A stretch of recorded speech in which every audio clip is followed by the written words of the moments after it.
ndigal li jëm si lépp ak defar rek xam naa li nu si dugal nag ak xër la ak bëgg lu baax rek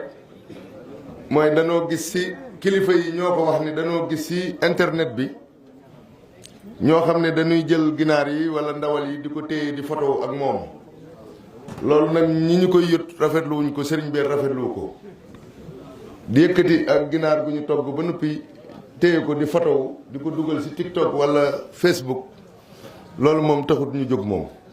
loolu nag sëriñ bi nee na daa bëgg nu bàyyi ko ku ko doon def rek bu ko defati loolu la sëriñ bi wax ñi nga xam ne ñooy jël mattit waa matt ma seetlu nañ ni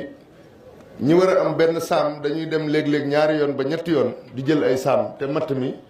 kenn ku ne gis na ni mu mel ñu bëggoon kenn ku ne saam ba nga la nga tollool si ay saam nombre cin ba nga am nga yem si saam yooyu te bañ a def leneen lu wuteeg loolu loolu mooy yaari ndigal yi fi ñëwoon léegi li si des mooy ñu góorgóorluwaat gën a farluwaat rek si toggin wi ak sellal gi ak dal gi rek ba mu mel ni nga xam ne noonu la ko sëriñ bi bëggee asalaamaaleykum wa rahmatullah ñi jël ci la añ yi na njege si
Allah